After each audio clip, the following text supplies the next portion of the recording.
Have you ever stopped to wonder, who are you really? The person you show to your family might be different from the one you show at work. The way you act with your friends might be completely different from how you act with strangers. So which one is the real you? Carl Jung believed that much of what we present to the world is not our true essence, but a mask we wear.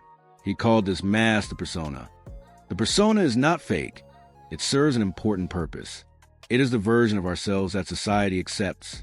It helps us fit in, play our roles, and protect the more vulnerable parts of who we are. But here's the catch. When you confuse the mask with your real identity, you lose yourself. Think about it. How many times have you smiled when you were hurting inside? How often have you pretended to be confident while secretly doubting yourself? Or acted professional at work while suppressing your creativity or emotions? That's your persona at work. It's like armor. You put it on to survive, but if you never take it off, you forget what your true face looks like.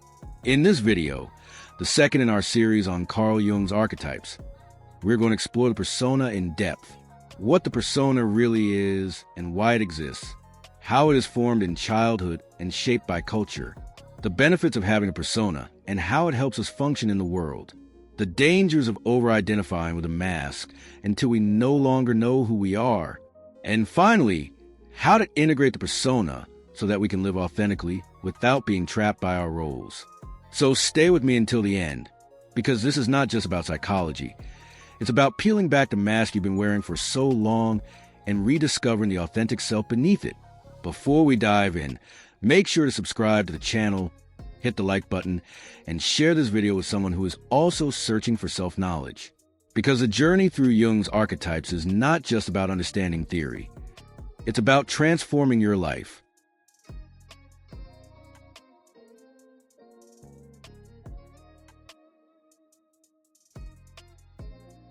The word persona comes from Latin, and it literally means mask.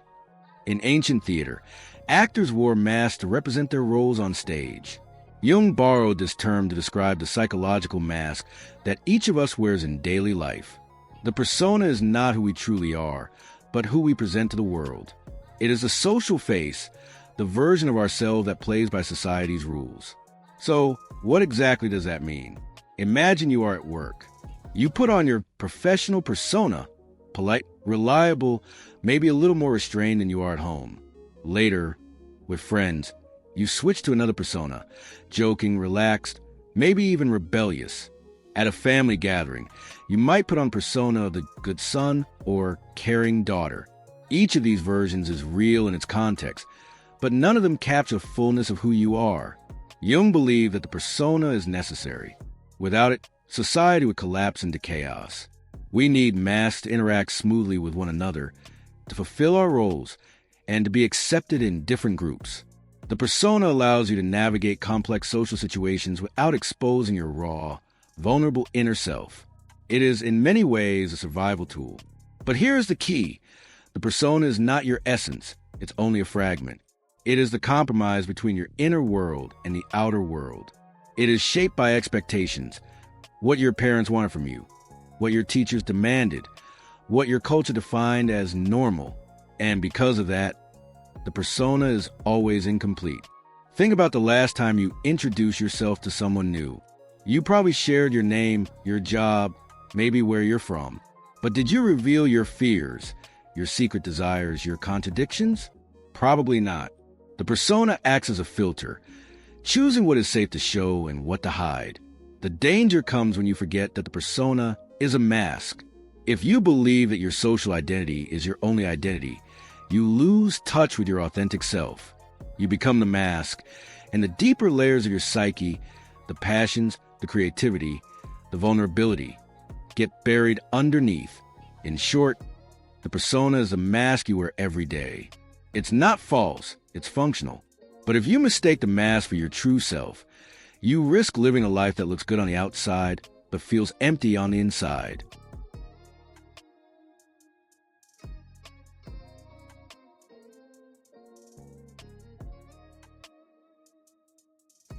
The persona is not something we are born with. It is something we construct. From the moment we enter the world, we begin shaping a mask that will allow us to survive in our environment. Think about it. As a child, you quickly learn what earns you love, praise, and acceptance, and what brings criticism, punishment, or rejection. Each lesson teaches you which parts of yourself are safe to show and which must be hidden. For example, a little boy who cries easily may be told, "Stop crying, boys don't cry." What does he learn? That sensitivity is unacceptable. So he buries it deep inside, and instead begins to wear the mask of toughness. A little girl who is bold and outspoken may hear, "Be quiet, don't be so loud, be nice." She learns that assertiveness will cost her love, so she puts on a mask of sweetness, even when she feels anger burning inside. This process continues as we grow. Teachers reward certain behaviors. Friends influence how we dress or speak, and culture tells us which roles are valued. By the time we reach adulthood, our persona is well formed, a collection of masks built to adapt to the expectations of family, school, religion, and society. The persona is also shaped by roles. At work, you may wear the mask of the responsible professional. At home, you might slip into the mask of the good parent or dutiful partner. On social media, you may curate a persona that shows confidence and happiness. Even when you're struggling, each role demands its own mask, and we learn to switch between them seamlessly. This isn't inherently bad.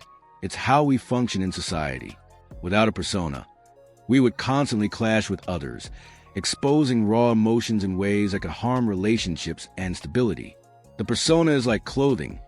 You wouldn't go to a job interview in pajamas, and you don't reveal your deepest fears to a stranger.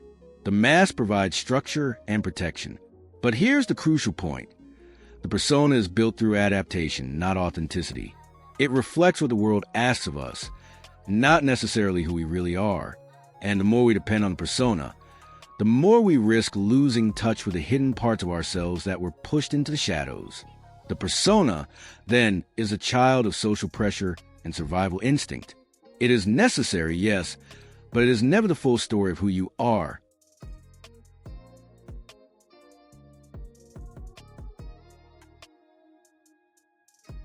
It's easy to think of persona as something fake or deceptive, but that's not how Jung saw it. The persona is not a lie, it's a tool. It allows us to navigate the world, to belong, and fulfill the roles life demands of us. Without it, human relationships and society itself would fall into chaos. The first benefit of the persona is social harmony.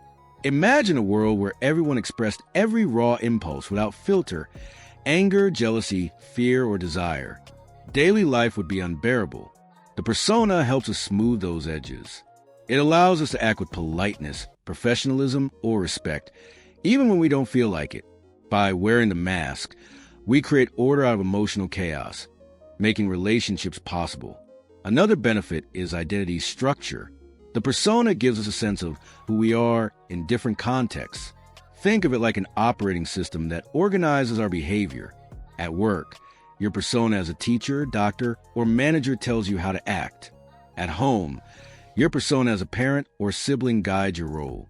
These identities give life rhythm and predictability, helping us function without constant confusion. The persona also serves as a form of protection. It shields the vulnerable parts of us from exposure. For instance, you might feel deep insecurity inside, but your persona of confidence allows you to stand in front of a crowd and speak. Or you may be grieving, but your persona of composure lets you handle responsibilities until you're ready to process your emotions privately. In this sense, the persona acts like armor. It helps us endure situations that would otherwise overwhelm us. There's also a practical benefit. The persona makes cooperation and trust possible. Imagine trying to work on a team if no one could rely on roles or consistency. The persona provides stability. When you go to the doctor, you expect them to embody the persona of professionalism and care. When a pilot flies your plane, you want them the persona of competence and control. These masks allow society to function safely. Finally, the persona can act as a bridge. It's not your true self, but it can lead you toward it. By experimenting with roles, you may discover strengths you didn't know you had, like leadership, creativity, or resilience. So, while the persona is a mask, it's not the enemy. It's necessary. The real danger comes not from wearing it, but from believing that the mask is all you are.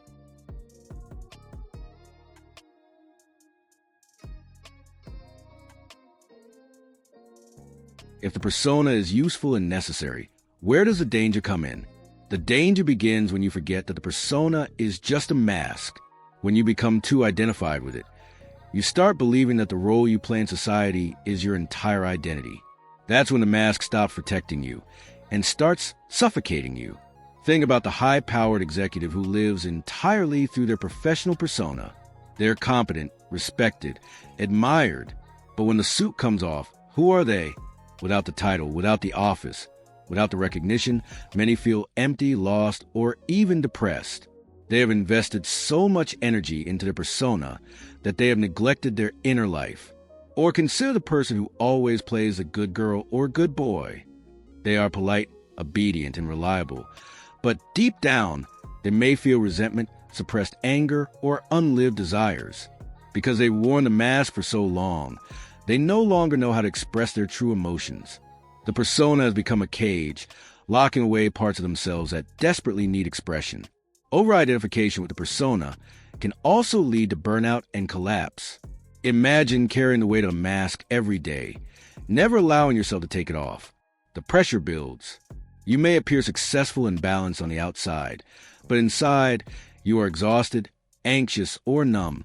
Many midlife crises, Jung observed, happen because people realize they have lived too long as their persona, while the deeper self has been ignored. Another danger is disconnection from authenticity. When you confuse the mask with your true self, you stop asking important questions like, what do I really want? What do I truly feel? Who am I when no one is watching? Instead, you live only for approval, praise, or validation. This creates a life that may look perfect externally, but feels meaningless internally. And finally, over-identification creates fear of vulnerability. Because a persona is all about control and image, you may become terrified of anyone seeing the real you. Relationships remain shallow, because intimacy requires revealing what's behind the mask. Jung warned that the persona, when mistaken for the whole personality, leads to spiritual stagnation. You cannot grow if you only live in roles. To truly evolve, you must recognize the mask for what it is, a tool, not your essence.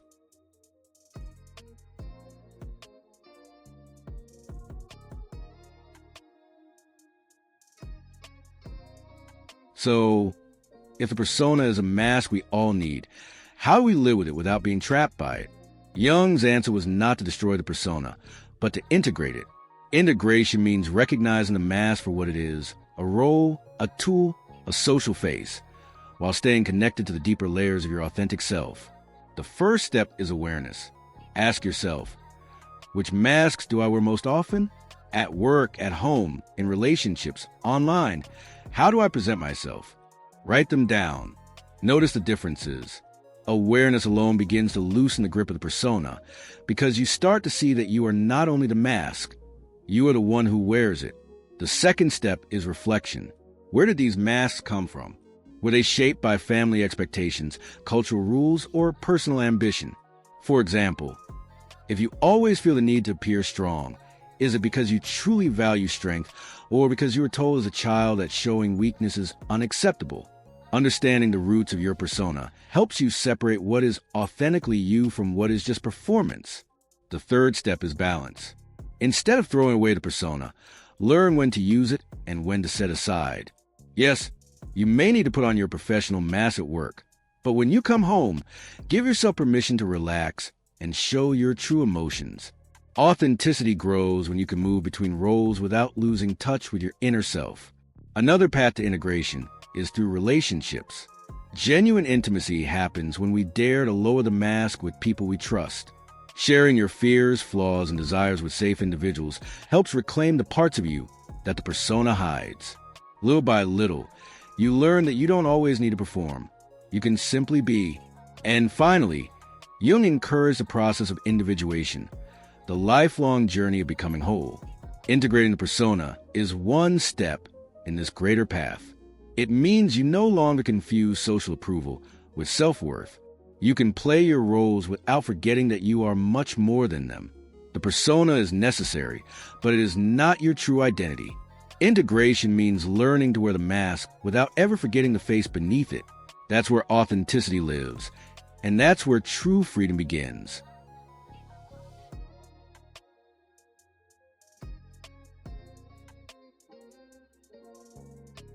We began this journey by asking a simple but profound question. Who are you, really? And now, after exploring Jung's idea of persona, the answer becomes both clearer and more mysterious. The truth is, the person you show to the world is not the whole of you. It is a mask, a useful, necessary, and even protective mask. But beneath it lies something far deeper, richer, and more authentic. The persona helps you function in society. It allows you to play roles, to connect with others, to protect your vulnerability, and to adapt to the world around you. Without it, you couldn't survive. But Jung warned us that when the mask becomes the only face we know, we lose touch with our essence. We begin to confuse social approval with real identity. We build a life that may look perfect from the outside, but feels hollow on the inside. This is the danger of over-identifying with the persona. And yet, there's a way forward. By becoming aware of your masks, reflecting on where they come from, and learning when to wear them and when to take them off, you begin to reclaim your authenticity. You no longer live only as the actor on society's stage. You start to live as the author of your own story. Remember, integration does not mean destroying the persona. It means putting it in its proper place. You can wear the mask when necessary, but you also know that you are more than the role. The mask is not the face, and the face is not the soul. So ask yourself, which persona do you wear most often? Is it the hard-working professional, the loyal friend, the perfect parent, the confident leader? And how often do you allow yourself to simply be the unmasked, authentic you? Reflect on this, and you may find that the path to freedom begins with that simple awareness. Now I want to hear from you. Which mask do you feel you wear the most in your daily life? Share in the comment below, because awareness is a first step to transformation. And if this message resonated with you, don't forget to like this video, subscribe to the channel, and turn on notifications. Because in our next episode, we'll explore another archetype that lives inside all of us, the anima and the animus, the inner feminine and masculine forces shaping your soul. The persona is the mask, but you are so much more.